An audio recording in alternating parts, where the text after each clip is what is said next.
깨닫지 못하는 백성은 패망하리라. 이 호세아서 4장은 이스라엘 백성들이 이방, 그러니까 우상 숭배하는 것에 대한 책망이거든요. 근데 이제 거기서 제일 마지막에 결론 내리시기를 깨닫지 못하는 백성은 패망하리라 그랬습니다. 우리나라의 유명한 고승, 저 같으면 2명을 꼽으라면은 조선을 세우는데 많은 도움을 준 사명대사, 그러니까 이성계에 도움 준 사람이고, 둘째로는 신라 말기 때 고승 원효대사예요. 근데 그 원효대사가 34살 때 당나라에 유학을 가면서 그 의상대사와 더불어서 불법을 구하러 가게 되는데, 그 다음 내용은 아시죠? 어느 날 저녁 무렵 넓은 들을 지나가다가 결국에 폭우를 만나게 되는데, 그 소낙비를 동반한 폭풍이 불어닥칠 때 날은 어두웠고 주위에 피할 것이 없어서 한참 헤매다가 기진맥진한 상태에서 겨우 몸을 피할 수 있는 굴을 하나 발견을 했습니다. 그리고 그 굴 속으로 들어가서 잠을 자게 되는데, 잠을 자다가 목이 너무 말라서 이렇게 손짓을 하다가 머리맡에서 이게 낡은 바가지 안에 빗물이 가득 고여 있는 것을 발견하고 결국 물을 마셨습니다. 물론 그 물맛은 꿀맛이었죠. 그런데 아침에 깨어나고 보니까 뭐였다고요? 해골의 고인 물을 마셨습니다. 결국 바가지가 아니고 해골이었습니다. 그것을 알게 되자 갑자기 구역질이 났고 뱃속에 있던 모든 것을 다 토해냈습니다. 원효대사가 여기서 깨달은 것은, 모든 것은 마음에서 갖가지 법이 일어난다. 결국 마음에서 모든 것을 깨닫는다. 그래서 이 마음이 없을 때는 해골도 바가지로 보였고 해골물이 꿀맛이었는데, 마음에서 보고 법이 일어나니까 결국 토하게 되고 구역질이 나게 됐다. 그래서 모든 것은 마음에 있다. 그러니까 결국 부처님의 말씀 중에서 삼계에 있는 모든 것은 오직 마음뿐이다. 그러니까 이제 결국 원효대사가 당나라로 유학을 떠나던 것을 접었고 고국으로 다시 돌아오는, 그러면서 깨달은 게 하나 있죠. 재심만사. 세상의 만가지 일이, 모든 일이 마음에 달렸다는 거예요. 모든 종교가 추구하는 것이 결국 진리의 깨달음이고, 일반적으로 말한다면은 재심만사, 모든 것은 마음먹기에 달렸다. 역시 불교니까 이거는 철학적인 진리입니다. 마음먹기에 달렸다는 것은 철학적인 진리고, 성경적인 진리는 그렇지를 않죠. 이제 성경적으로 오늘 조금 이야기하겠습니다. 왜 깨달아야 되느냐? 인생을 살면서 진리를 깨닫고 현실을 깨닫고 사람을 깨달으며 살아야 되느냐는 가장 큰 이유는 시편 49편 20절입니다. 성경을 한번 찾아보시죠. 왜 깨달으며 살아야 되는지. 시편 49편 20절입니다. 자, 찾으셨으면 시편 49편 20절을 같이 봉독하겠습니다. 종귀에 처하나 깨닫지 못하는 사람은 멸망하는 짐승 같도다. 결국 깨닫지 못하는 사람은 멸망하는 짐승 같도다. 깨닫지 못한다 그러는 말은 우리말로 다시 해석을 하면요, 분별력이나 지혜가 없는 사람요. 그래서 사기당하는 사람들 있잖아요. 결국 사람에 대한 분별력이 없어서 사기를 당하고, 있는 재산만 털리는 것이 아니라 남의 돈을 많이 빌어서 그것까지 사기를 당하고, 있는 집을 팔아서 사기를 당하고, 깨달을 수 있는 능력이 없어서 그렇거든요. 그래서 깨닫지 못하는 사람은요, 분별력이 없는 사람, 한국말로 하나 더 해석하면 지혜롭지 못한 사람은 멸망하는 짐승 같도다. 멸망하는 짐승이라 그러는 것은 이 시편 49편 자체가 종말론적으로 썼습니다. 그래서 종말론적으로 볼 때는 현실만 추구하고 사는 사람을 짐승 같도다라고 표현을 했고, 그리고 본질적인 것을 깨닫지 못하는 것. 본질적인 진리란 무엇이냐면은 예수 믿고 구원받는 사실. 첫째로는 예수님을 믿고 영원한 구원을 받아야 된다. 둘째로는 대환란이 다가오고 그 다음에 반드시 대심판대를 서게 된다. 심판대 앞에 서게 된다. 그때 심판대 앞에 섰을 때에 할 말이 없거나 하나님 앞에 해놓은 것이 없을 때는 결국 왜 그러냐면은 대심판이나 대환란을 외면하고 사는 사람, 첫째로는 예수 믿고 구원받는다는 걸 모르고 사는 사람, 둘째로는 대환란과 대심판을 외면하는 사람은 앞으로 짐승처럼 된다. 그 짐승은 예를 들어서 사자 같으면은 자기가 배가 부르면은 토끼가 뭐 콧등 위에서 미끄럼을 타도 안 잡아먹는다. 그 현실 만족이거든요. 그렇다면 앞으로 다가올 심판, 다가올 환란을 생각하지 못하고 산다. 그러면 짐승과 같도다, 그러는 뜻입니다. 그래서 오늘 시편 49편 20절에서 깨닫지 못하는 사람은 멸망하는 짐승 같도다 그랬습니다. 그렇다면 왜 깨닫지 못할까? 깨닫지 못하는 사람은 누군가 있을 때 성경에는 세 가지로 여기에 대한 답을 내려놓고 있습니다. 깨닫지 못하는 사람들에 대한 답. 첫째로는요, 전도서 8장에 보면은 사람들이 나름대로 진리를 추구하고 진리를 연구합니다. 그 전형적인 방법이 철학입니다. 그래서 아무리 사람이 성경을 누구 말 따라 나 성경을 100번 봤다, 1000번 읽었다, 100번 읽었다, 아무리 연구를 한다 할지라도 문자로서 성경은 이해를 하겠지만 뜻으로서 진리는 절대로 깨닫지를 못합니다. 이유는 진리는 하나님께 속한 것이기 때문에 인간의 노력으로 깨달아질 수 있는 것이 아니기 때문에 그렇습니다. 그래서 아무리 사람이 진리를 깨닫기 위해서 노력을 할지라도 수행을 할지라도 진리는 절대로 깨달을 수가 없다. 사람은 타락하기 때문에 그렇습니다. 자, 둘째로는 이사야서 6장 9절에 보면은 들어도 깨닫지 못하며 보아도 알지 못한다. 보면서 안 보이고 들으면서 안 들린다는 겁니다. 똑같은 진리의 말씀을 들으면서 어떤 사람은 그 진리를 깨닫는 사람이 있는 반면에 어떤 사람은 전혀 못 깨닫고 귀로 스쳐 지나가고 마음으로 스쳐 지나간다는 거거든요. 이유는요, 진리는 하나님에게 속한 것이기 때문에 인간이 깨닫지를 못합니다. 하나님이 깨닫게 해주시기 전까지는. 그렇다면 진리를 깨닫기 위해서는요, 첫째로는 하나님과 하나가 되든지 하나님과 비슷하든지, 둘째로는 성령을 받아야 됩니다. 그러니까 예수님이 누상보원에서 내가 가는 것이 유익한 이유는 내가 감으로써 다른 보혜사가 너에게 오면은 비로소 진리를 깨닫게 된다. 그래서 성령을 받아야 진리를 깨달을 수가 있습니다. 그러면은 나는 성령을 받고 성령을 모시고 예수를 구주로 시인하고 구원받았는데 왜 진리를 못 깨닫느냐? 성령을 받고 그 다음에 예수님을 구주로 시인하고 구원받는 수준의 성령의 은혜를 받는 경우가 있고, 둘째로는 진리를 깨달을 만큼 성령의 크신 은혜를 받아야 됩니다. 그래서 결국에는 내가 돈을 100만 원 가지고 있다고 해서 집을 살 수 있는 것은 아니잖아요. 그냥 100만 원일 뿐입니다. 그래서 진리를 깨달을 만큼 성령의 충만함을 받으시면 됩니다. 셋째로는 이제 시편 92편 6절인데요. 우준한 자는 진리를 깨닫지 못하리라. 우준하다 그라는 말은 개들이 음식 먹는 걸 말합니다. 그러니까 음식을 개걸스럽게 먹는 경우, 먹어치우는 짐승이죠. 음식을 개걸스럽게, 하이에나 같은 경우 그 음식 먹는 모습을 개걸스럽게 먹는다 그러거든요. 그래서 우준한 자는 진리를 깨닫지 못한다 그랬을 때 개걸스럽게 음식을 먹어치우는 짐승, 그러니까 우준한 자로 성경에는 비유를 했습니다. 그렇다면 진리를 깨닫지 못하는 이유가 무엇이냐? 진리는 하나님께 속하 있습니다. 인류는 타락을 했습니다. 그래서 진리를 깨닫지 못하는 이유는 죄성 때문에 깨닫지 못합니다. 그래서 죄성이라고 하는 것은 하나님과 분리되었다는 뜻입니다. 하나님과 분리되었기 때문에 하나님께 속한 진리를 우리가 깨달을 수가 없습니다. 예를 들어서 우리가 북한에 가볼 거 참 많잖아요. 구경하고 싶은 것도 많고. 하다못해 금강산 그랬을 때 북한이 우리에게 허락하지 아니하면 우리는 금강산 구경을 할 수가 없습니다. 북한이 오라 해야 우리는 갈 수 있습니다.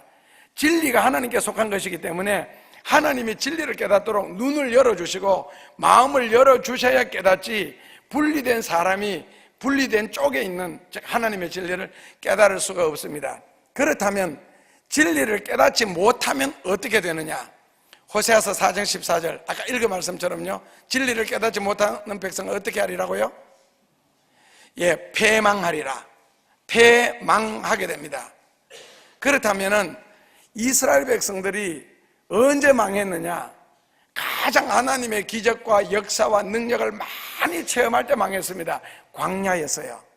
그리고 이스라엘 역사 속에서는 이스라엘 백성들이 가장 부유할 때 망했습니다. 호세아서 4장에서 쭉 나오는 이야기입니다. 호세아서 6장에서도 나오고요, 6장 4절 이후에서도 나오고. 가장 부유할 때 왜 패망하느냐? 왜 가장 기적을 많이 체험하는 광야에서 패망하느냐? 눈으로 하나님의 기적을 현재 보고 있습니다. 불기둥 구름기둥, 하늘에서 날마다 내리는 만나, 반석에서 터져나오는 샘물, 바람을 통해서 실어 나르는 고기들, 그리고 각종 질병에서 뱀에 물려 몸이 썩어 죽어갈 때도 굴이 쳐서 뱀을 쳐다보며 산다.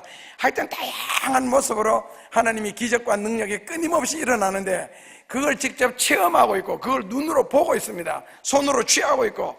그런데도 그들은 패망했습니다. 이유는요, 기적 이면에 하나님이 하시고 싶은 말씀, 기적을 행하시는 하나님의 이유, 하나님의 뜻, 그것을 보지 못하고 단순한 기적과만 관계를 맺었잖아요.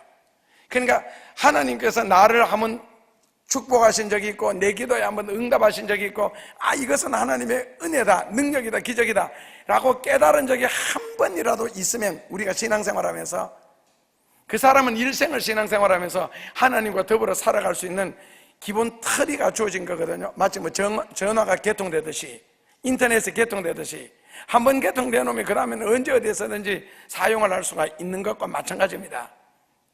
그렇다면 한 번 기적을 보았으면 그 다음에는 다른 문제가 생길지라도, 다른 어려운 사건이 일어날지라도 이것도 하나님이 과거처럼 해결해 주신다.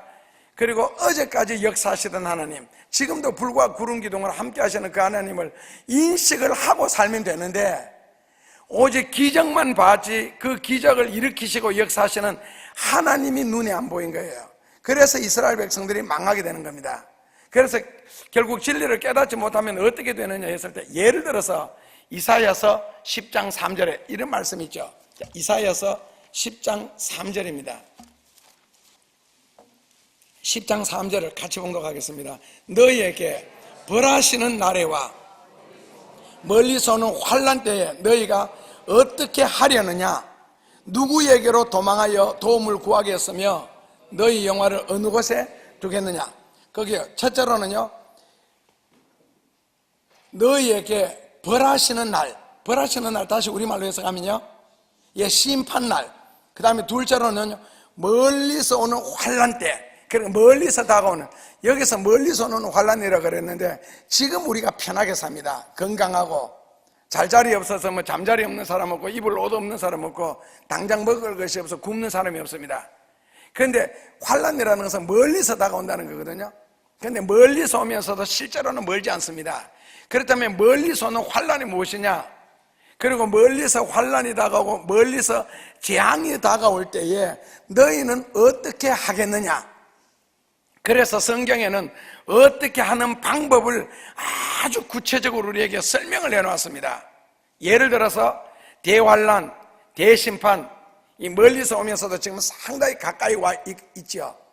그리고 대환난과 대심판과 그 다음에 바로 직결되는 문제가 휴거 문제입니다.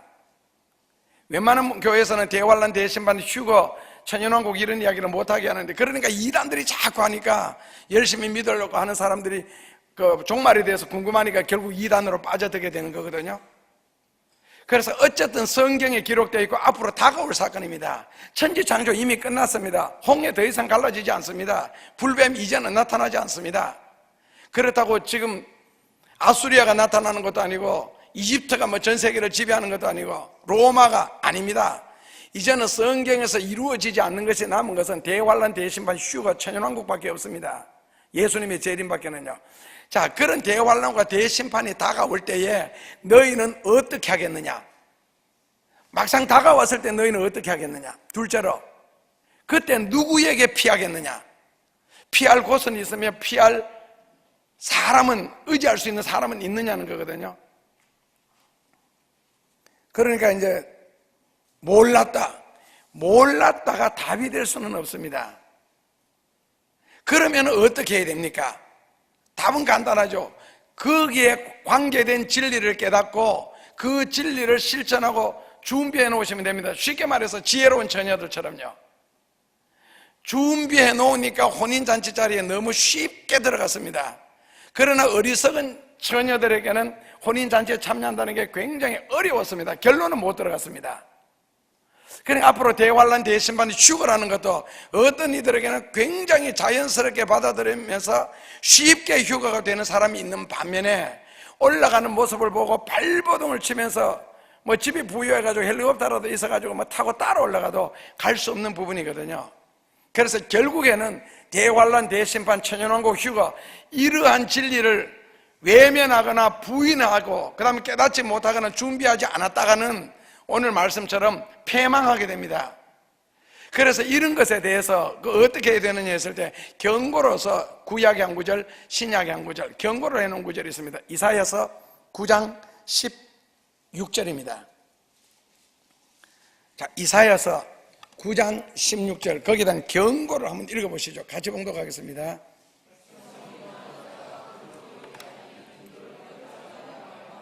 뭐라고? 백성을 인도하는 자와 그 다음에는요, 인도를 받는 자가 함께 멸망하리라. 인도하는 자와 인도를 받는 자가 함께 멸망하리라. 이게 무슨 뜻입니까? 이제 인도자의 중요성이죠. 그러니까 인도자를 잘못 만나면 멸망한다는 겁니다. 이걸 신약에서는 어떻게 비유해 있느냐? 마태복음 15장 14절에서 이렇게 설명하고 있습니다. 마태복음 15장 14절입니다. 신약에서는요, 구약에서는 인도자를 잘못 만나면 인도자와 인도를 받는 사람이 함께 멸망하는데, 신약에서는 같이 봉독하시면요,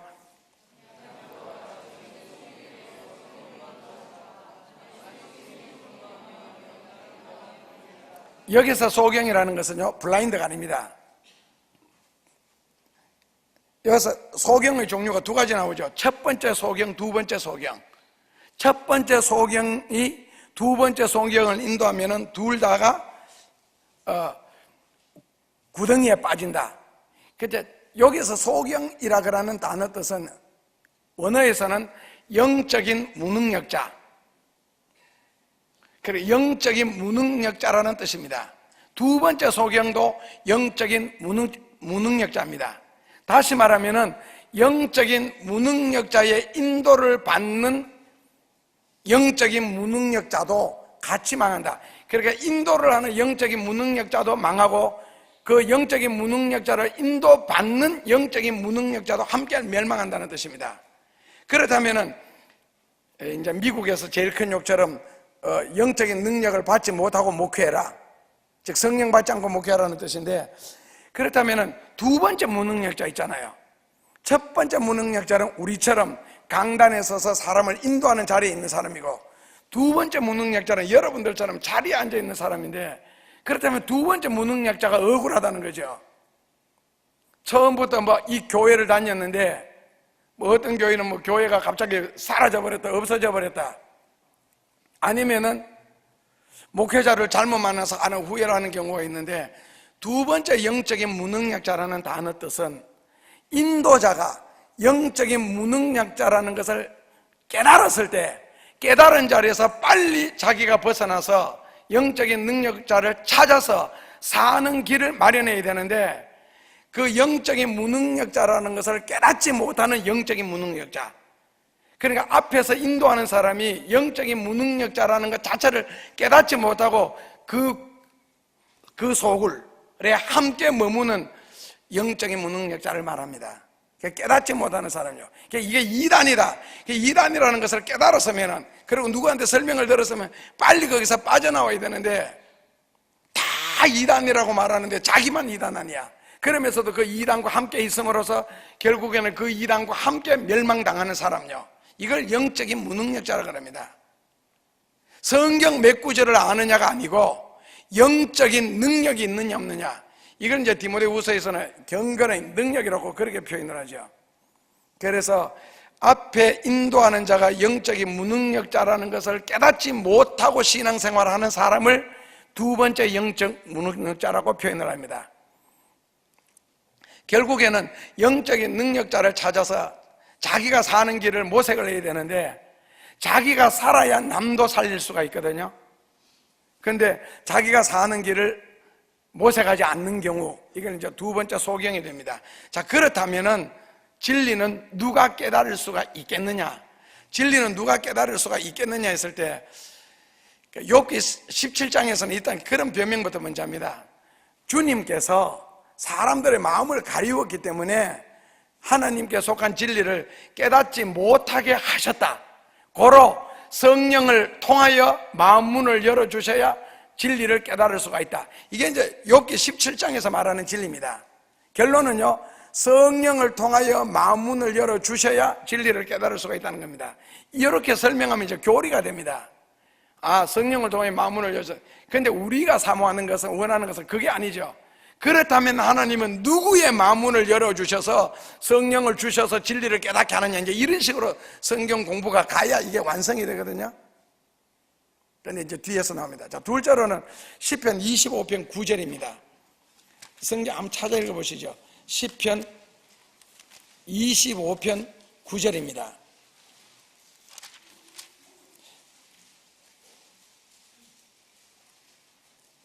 시편 25편 9절 같이 읽습니다.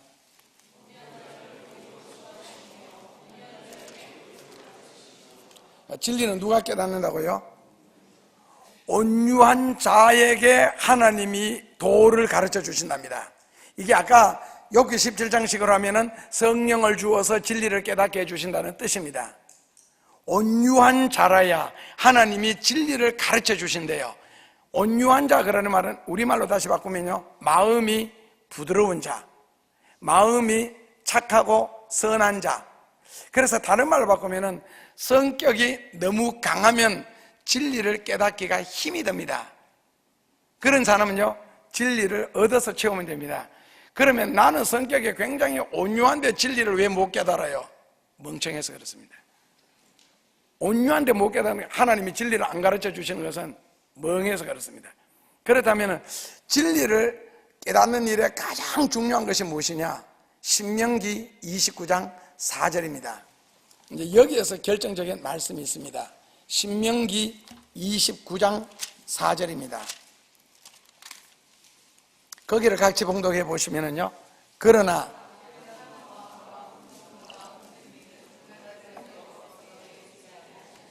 깨닫는 마음과 보는 눈과 듣는 귀는 오늘까지 하나님께서 너에게 주지 아니하셨다. 왜 안 주셨느냐? 이거 이스라엘 백성들 보고 하는 말이거든요. 안 주신 이유가 기적 자체, 그냥 기적으로 말미암아 떡이 만들어졌을 때 그 떡이 맛있다고 막 감격하고 기뻐하고 그 떡을 간증하는 사람 있잖아요.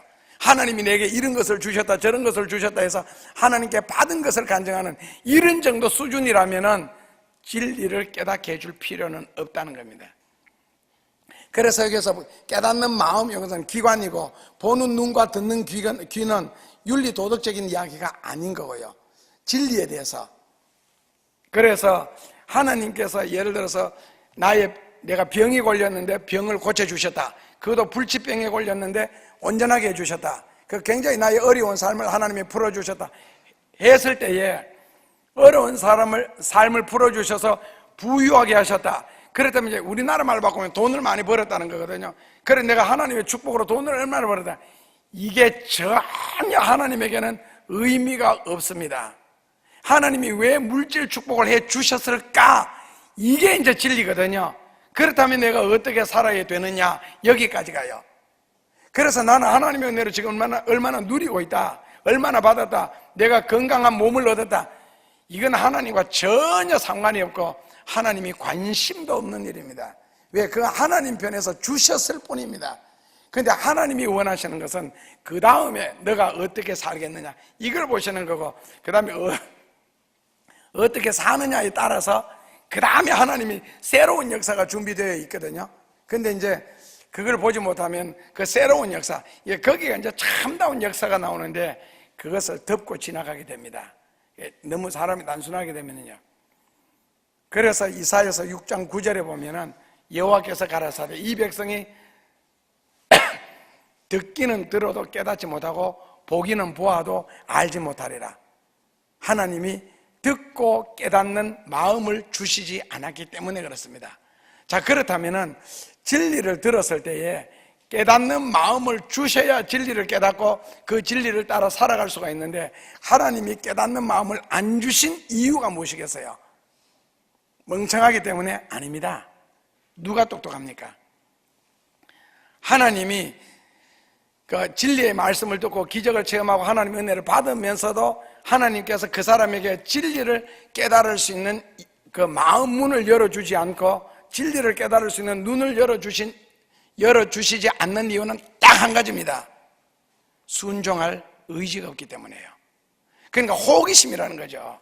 그러니까 헤롯처럼 진리가 무엇이냐, 빌라도처럼 진리가 무엇이냐, 그거 한번 이야기해 보라는 거예요. 그래서 그 빌라도 같은 경우, 헤롯 같은 경우 뭐가 나옵니까? 성경에 제가 어떻게 행하는 것을 보고자, 그러니까 어떤 기적을 행할까, 이제 그게 궁금한 거예요. 그런데 거기서 예수님의 자세는요, 침묵하셨습니다. 입을 열지도 않았습니다. 왜? 그들의 마음을 아니까요. 진리는 시험 당하는 게 아니거든요. 사람 호기심을 만족하는 것이 아니고. 그래서 기적 한번 행해봐라. 그 기적을 보고 내가 믿겠다. 그렇다면 거기서 기적을 행할 가치 자체가 없는 거예요. 정말 진리를 사모하고 사랑하고 그리고 이 진리의 말씀을 따라서 살 수 있는 의지가 있을 때에 하나님이 그 마음에 역사하셔서 진리를 깨우쳐 주실 수 있도록 그 도를 가르쳐 주시는 것이지, 기적을 한번 해봐라. 그리고 진리가 무엇이냐, 누가 진리에 대해서 질문하느냐에 따라서 굉장히 다릅니다. 헤롯과 빌라도는 아니었습니다. 시험이었습니다. 그렇기 때문에 정말 진리를 사랑하고 진리를 순종할 수 있고 진리를 실천할 수 있는 의지가 없다면 예수님은 진리를 가르쳐 주시지를 않습니다. 그러니까 도를 우리 마음속에 깨우쳐 주시지를 않는다는 겁니다. 그래서 적어도 그 정도 되면은 진리를 담을 수 있는 마음, 그걸 아까 시편 25편 9절에서는 온유한 마음이라고 했습니다. 부드러운 마음요. 그러니까 공부를 지독하게 안 하는 녀석에게 그냥 공부 열심히 하라는 게 노래입니다. 노래. 그러면 우리나라 말이에요, 입만 아프고 서로가 고통이다. 그렇다면 다음부터 공부하라는 말 할 필요가 없지요. 해도 안 할걸요. 그렇다면 왜 강단에서 끊임없이 진리를 외치느냐, 의지가 없는데 하는 이유는 이 말씀을 듣고 믿음으로 살 수 있는 사람이 있기 때문에 그 사람을 위해서 진리는 계속 전파되어지는 겁니다. 다시 말하면 믿음으로 살 사람을 위하여 진리를 순종할 자세가 있는 사람을 찾아서 진리가 가거든요. 그렇다면 진리를 듣고 과연 실천할 수가 있느냐, 과연 사람이 성경대로 살 수가 있느냐, 그랬을 때 거기에 대한 대답은 호세아서 14장 9절에 이렇게 대답을 했습니다. 호세아서 14장 9절입니다. 그러니까 마지막 장 끝절입니다. 호세아서 14장 9절입니다. 같이 봉독하시면요.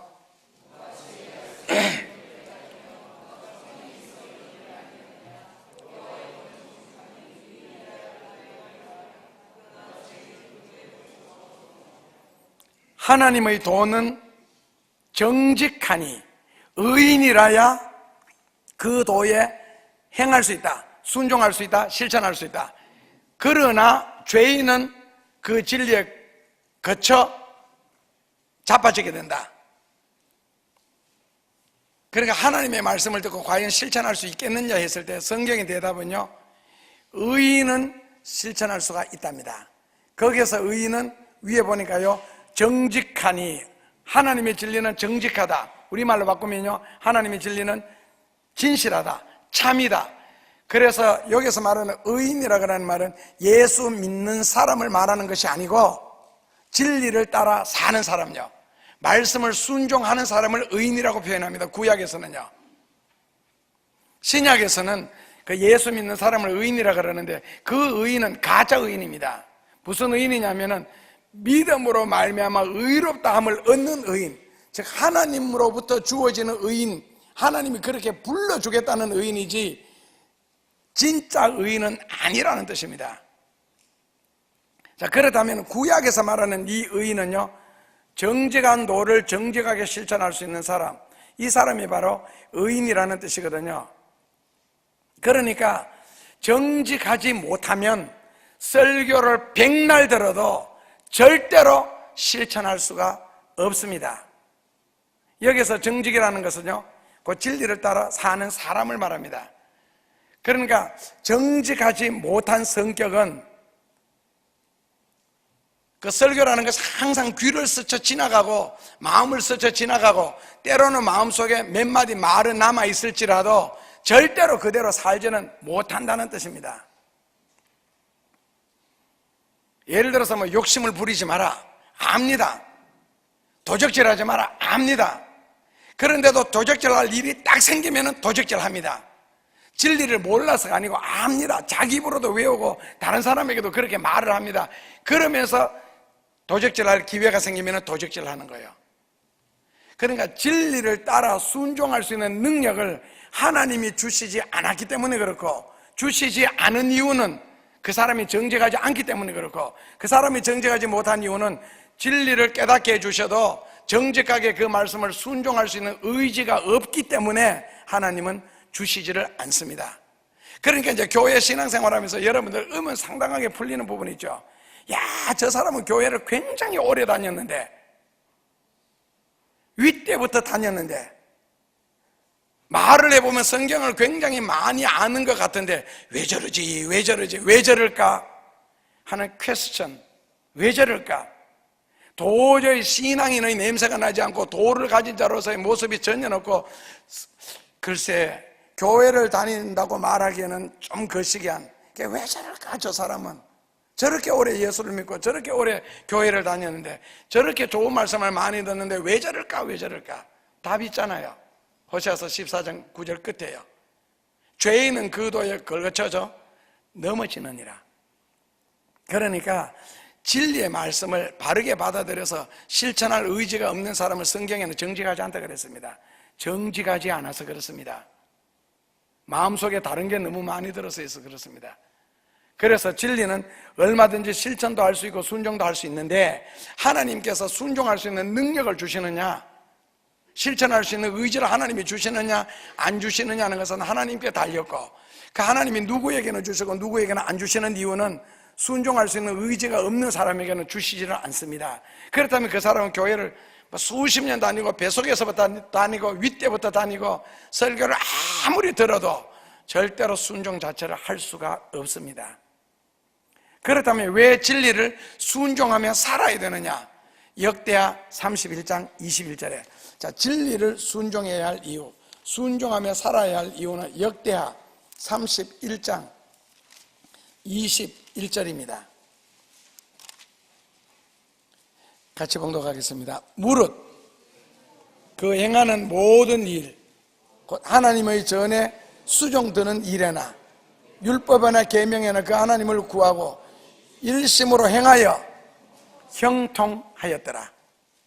하나님의 말씀을 순종해야 할 첫째 이유는요, 말씀을 일심으로 구하고 성전에서 수종다는 일과 그 일심으로 구한 그 말씀을 행하여 순종하니까 뭐라고요? 형통하였더라. 그래서 인생이 형통하기 위해서는 진리를 순종하며 사셔야 됩니다. 삶이 꼬이지 않기 위해서는 말씀을 순종하며 살아야 됩니다. 그러니까 그냥 교회 다니면서 설교 듣고 자기 상식을 가지고 사는 것과 하나님의 말씀을 한 구절 한 구절 순종하고 실천하기 위하여 노력하는 사람의 삶이 다릅니다. 결과가 반대입니다. 한 사람은요 형통하는 길로, 한 사람은요 계속 꼬이는 상태로 힘들게 사라집니다. 둘째로는 말씀을 순종하며 살아야 할 이유, 요한계시록 3장 10절입니다. 자, 왜 말씀을 순종하며 살아야 되는지, 셋째로는 계시록 3장 10절입니다. 같이 봉독하겠습니다. 너가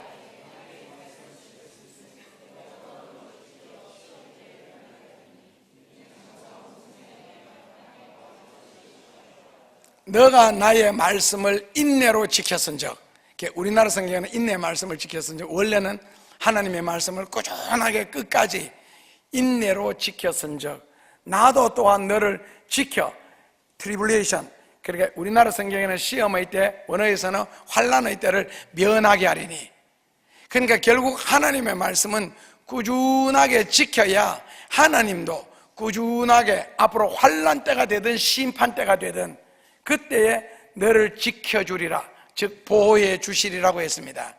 그래서 앞으로 다가오는 환난 때 우리가 보호를 받기 위해서는 하나님의 말씀을 순종해야 되고, 아까 이사야서에서 10장 3절에서 나온 것처럼 앞으로 멀리서 다가오는 훈련, 환난 때에 너희는 어떻게 할래?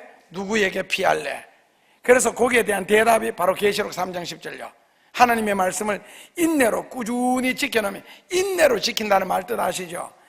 말씀을 순종하다 보면 어려운 일이 다가오고 힘드는 일이 다가오고 개인의 감정과 성격이 나타날 때가 있습니다.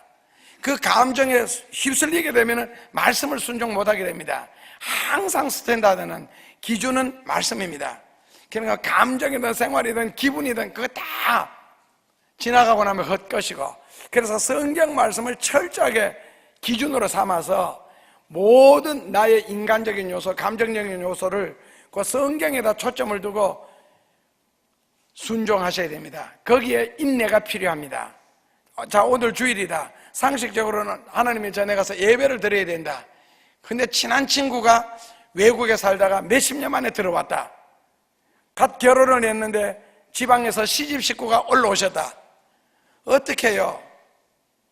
그러나 그런 것을 인내로서 극복하지 못하면은, 그러니까 거기에서 만약에 친구를 만나지 않았을 때 그 친구의 섭섭함이라든지 시집 식구들의 어떤 섭섭함 같은 게 따르겠죠. 그런 것을 극복하지 못한다면 하나님의 말씀을 인내로 지킬 수가 없습니다. 그 말씀을 순종할 수가 없습니다. 내 형편이 될 때, 기분 좋을 때는 순종이 되는데 어렵고 힘들 때는 순종이 안 됩니다. 그래서 말씀을 순종하는 일에는 반드시 인내가 필요합니다. 그래서 인내로 하나님의 말씀을 꾸준히 지켜야 하나님도 환난 때, 심판 때 너를 보호해 주시겠다, 그런 약속입니다. 그러면 지켰다 안 지켰다 그런 식으로 신앙생활하면 어떻게 되겠어요? 하나님도 환난 때 지켜주셨다가 안 지켜주셨다가 그러시겠죠. 결국에는 환난에 빠진다는 뜻입니다. 셋째로는요, 왜 하나님의 말씀을 순종하며 살아야 되는가? 베드로전서 1장 22절입니다. 자, 셋째로는 베드로전서 1장 22절입니다. 같이 봉독하겠습니다.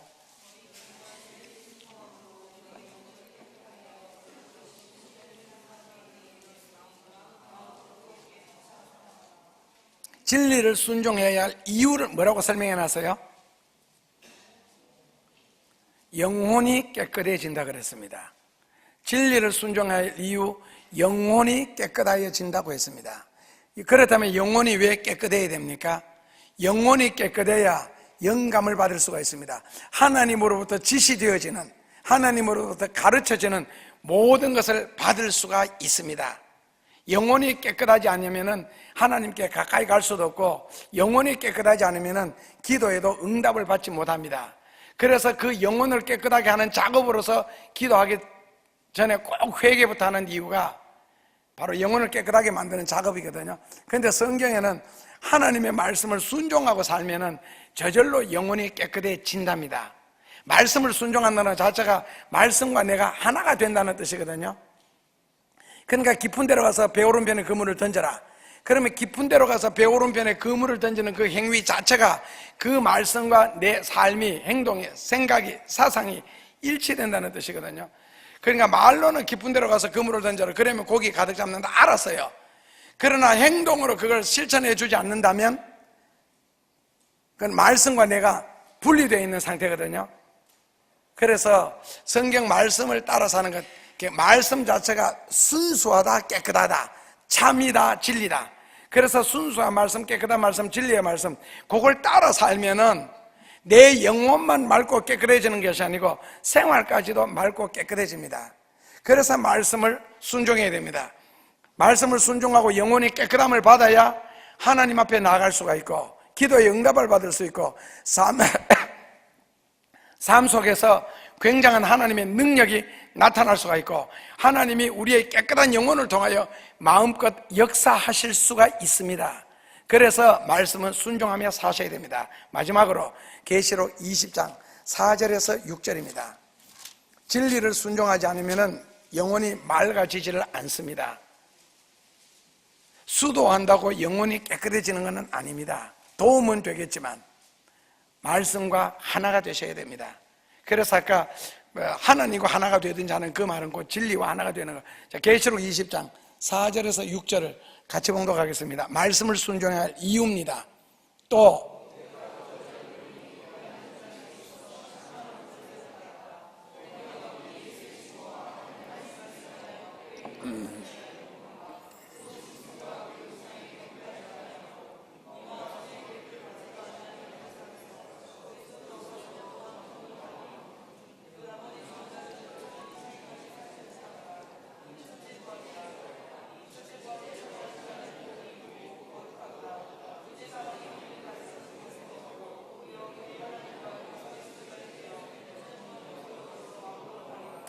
거기에 보면은 우상에게 경배하지 않고 이마와 손에 표를 받지 않고, 이게 굉장히 간단합니다. 이거는 말씀을 순종하며 살려고 하는 사람에게는 그럴 일도 없고 그럴 필요도 없기 때문에 그건 이제 부가 설명이고요. 거기에 하나님의 말씀을 인하여 목배임을 받은 자, 쉽게 말하면 죽임을 당한 자, 더 다른 말로 바꾸면은 순교하도록 죽을 때까지도 하나님의 말씀을 순종하며 사는 자라는 뜻입니다. 그렇게 살면은요, 첫째로는 4절 끝에 줄에 보니까요, 천년 동안 왕노릇하고, 둘째로는 5절 끝에 보니까요, 첫째 부활에 참여하고, 셋째로는 6절에 보면은요, 둘째 사망, 즉 죽어서 지옥 가는 일이 없고, 셋째로는 다스리는 권세를 오히려 하나님 우리에게 주시고, 그리고 그리스도의 제사장이 되어 천년 동안 그리스도와 더불어 왕노릇한다. 결국에는 첫째 부활에 참여하고 천년 동안 왕노릇하고, 그리고 심판하는 권세를 받고, 그 다음에 둘째 사망, 육신적으로 죽는 이 사망 말고 죽어서 지옥 가는 사망, 그런 것을 면하기 위해서는 반드시 죽을 때까지 성경 말씀을 순종하셔야 됩니다. 평생 교회 다니, 그런 분 봤거든요. 저 이름은 밝히지 않겠습니다. 성은 김씨고 중간에 이름은 상자입니다. 끝에 이름이 있는데 장로님이시거든요. 잘 아는 장로, 친구 아버지시니까요. 굉장히 큰 교회 다니시면서 옛날에는 작년 성경 공부라는 게 있었습니다. 주일 낮 예배 11시 드리기 30분 전에. 근데 그분이 그 교회에서 10년 동안 성경을 가르쳤습니다. 자, 예배 시간에는 목사님이 강단에 서서 이렇게 성경을 인도하지만은 예배 전에 30분 동안에는 그 장로님이 성경을 가르쳤습니다. 저도 배웠으니까요. 그러니까 윗때부터 믿었고, 그리고 그때는 영세가 60대 초반이었습니다. 그러니까 평생 교회 다니고 평생 예수 믿고, 그리고 그 큰 교회에서 성경을 가르칠 정도로 훌륭한 분이셨습니다. 그런데 주일날 예배를 마치고 이제 교회 마당에 나가서 교우들하고 인사를 하는데, 사람들이 자꾸 밀려 나오니까 뒤로 물러가면서 인사를 하다가 뒤에 세워놓은 차에 자기가 박았습니다. 쾅 박은 건 아니고요. 달리는 차가 아니니까. 그렇게 해서 그냥 쓰러졌거든요. 그리고는 안 일어나셨습니다. 그리고는 침상에서 한 달 정도 계시다가 돌아가셨는데, 그때 목사님이 찾아가셨습니다. 신방을 가셔서 보니까 가능성이 없는 것 같은데 이제 곧 천국 가시게 될 거라고 기도해드리겠다고 하니까, 그 장로님이 힘이 없는데 누운 상태에서 그렇게 굉장히 또렷하게 말씀하시더래요. 그 목사님이 충격을 받은 거예요. 내가 살아서 하는 일도 다 모르는데 죽어서 내가 천국 갈지 지옥 갈지 어떻게 합니까? 그래서 목사님이 예수 믿고 회개하면 천국 가는 것 아닙니까? 그걸 어떻게 하느냐고요. 이런 식으로 따지는 거예요. 그리고는 결국은 돌아가셨습니다. 물론 구원 문제라서 우리가 논할 수는 없습니다. 평생 윗때부터 예수 믿고 내가 평생을 예수 믿고 성경을 가르쳤는데 마지막 순간에 예를 들어서 극단적으로 나는 예수 모른다, 예수 믿어도 구원받는 것이 아니다, 그걸 내가 어떻게 믿을 수가 있느냐, 이런 식으로 부인을 해버린다면 그럼 평생 교회 다니는 건 뭡니까? 그 목사님이 얼마나 충격을 받았겠어요. 그러니까 히브리서 성경에 있는 것처럼 누구에게 설교를 듣고 누구에게 성경을 배웠길래 아직도 초보냐, 너희는 마땅히 선생 될 자리에 있어야 되는데 아직도 신앙이 이것이 무엇이냐, 이런 식의 책망이잖아요. 그래서 결국에는 진리는 계시록 3장 10절에서도 말씀하셨지만은 죽을 때까지 순종을 하고 지켜야 되고, 오늘 계시록 20장 4절에서는 내가 목배임을 당할 때까지, 죽는 순간까지 꾸준히 하나님의 말씀을 순종해야 천년왕국에서의 왕노릇과 다가오는 대환란에서의 구원과 휴거와 그 다음 첫째 부활은 곧 휴거의 부활입니다. 이런 데서 참여할 수 있다는 겁니다. 인생을 살다 보니까 진리를 순종할 수 있는 기회가 그렇게 길지 않습니다. 어렸을 때는 공부하느라고, 청년 시절 때 군대 갔다 오고 남자들 같으면은, 그리고 자리 잡느라고, 그 다음에 조금 잡히기도 전에 결혼해야 되고, 그리고는 30대 중후반 뭐 훌쩍 넘기게 되고, 그래서 그래도 빠르면은 한 40대 초중반, 그리고 기껏해서 50대, 그리고 많이 할 수 있으면 60대, 얼마 되지 않거든요. 그런데 얼마 되지 않는 그 시간에 그 다음에 또 충성은 우리가 얼마나 할 수 있습니까? 그런 걸 보면 참 하나님 앞에 살아갈 수 있는 시간이 짧습니다.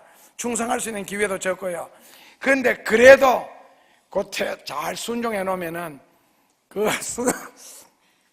순종해 놓은 것 때문에 누릴 인생, 나와 내 후손들, 그리고 영원한 세계에 이르기까지를 생각한다면은 야고보서 1장 25절에 있는 것처럼 하나님의 말씀은 듣고 잊어버리고 불순종하는 자가 복 있는 자가 아니라 순종하는 자가 복이 있도다라고 말씀했습니다. 그래서 짧은 인생 속에 순종할 수 있는 그렇게 많지 않는 기회, 꼭 그런 자리에 여러분들이 생애의 끝날까지 머물 수 있기를 주님의 이름으로 축원합니다. 예수님 감사합니다. 진리를 담을 수 있는 마음을 주시고, 진리를 볼 수 있는 눈을 열어주시고, 들을 수 있고 깨달을 수 있는 귀를 주옵소서. 입은 주님을 닮은 듯하나 내 마음 주께서 멀어졌다, 생활은 예수님과 상관없다 하는 식으로 살지 말게 하여 주시고, 깨달은 말씀, 끊임없이 깨달아지는 말씀, 생각나는 말씀 꼭 순종하다가 좋은 일이 오는 것을 보게 하여 주옵소서. 예수님 이름으로 기도하옵나이다.